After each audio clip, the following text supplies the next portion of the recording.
Bonjour, dans cette vidéo, je vous présente un outil que j'ai conçu il y a à peu près un an, que j'ai mis en place dans ma classe et qui fonctionne très bien. Donc cet outil, c'est un répertoire orthographique. Cela s'adresse à des élèves de cycle 3, ça peut aller de 8 ans à 12 ans par exemple.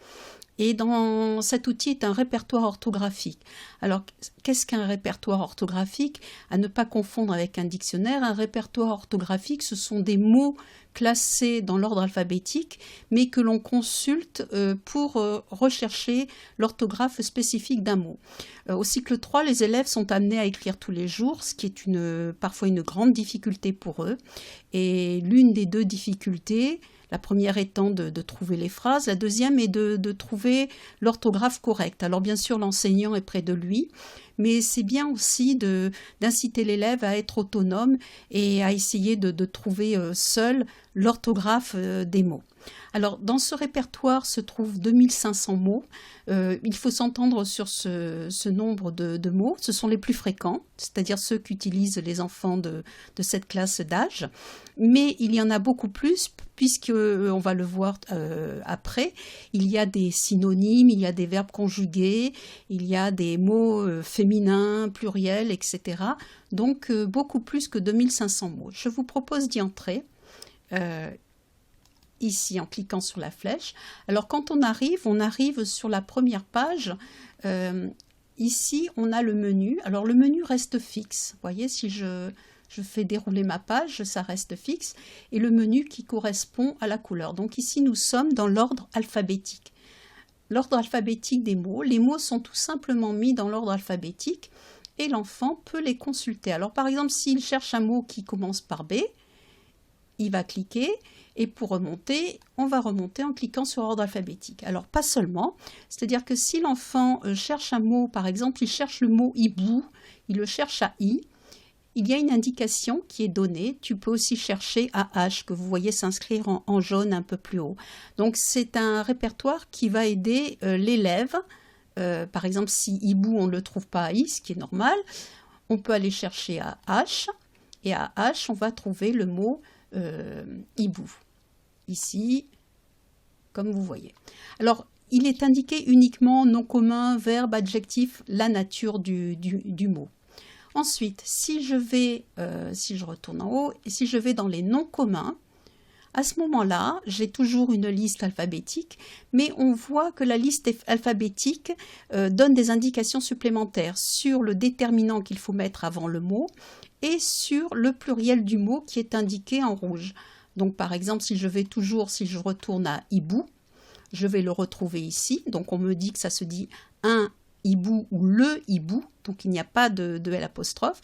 Et ici c'est un X qui est indiqué en rouge pour que l'enfant fasse bien attention à l'accord. J'ai ensuite une catégorie adjectifs ici, qui sont les adjectifs.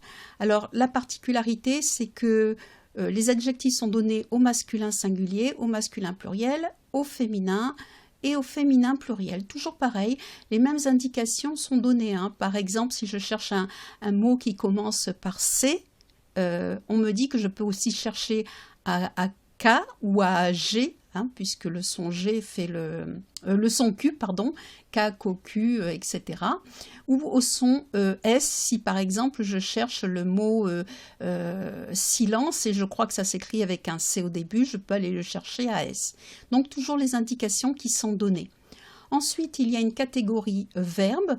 Alors dans cette catégorie, je me suis aperçue en regardant les élèves écrire depuis plusieurs années que les élèves ont tendance à toujours prendre le même verbe. Par exemple, les enfants font, les élèves font, la maîtresse fait, et ça n'est pas très varié. Donc j'ai eu l'idée de mettre des verbes, les verbes courants qu'ils connaissent, mais également de donner à chaque fois 3 verbes synonymes qui pourront peut-être agrémenter leur texte et surtout le diversifier au niveau du vocabulaire.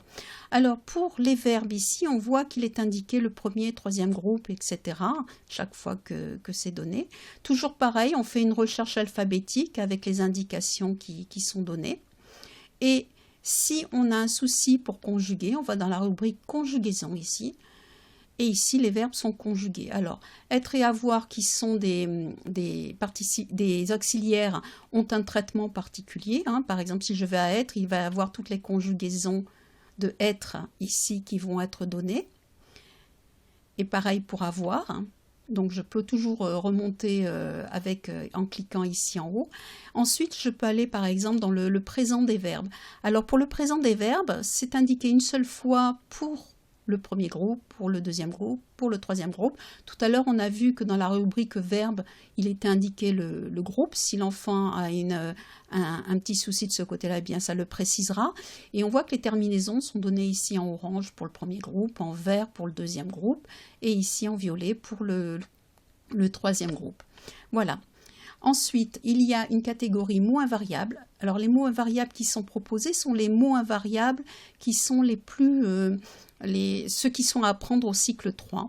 Ce que j'ai fait, c'est que pour chaque mot invariable, j'ai mis ici en bleu le mot invariable qui se rapproche le plus du mot pour l'orthographe, du mot que l'enfant cherche.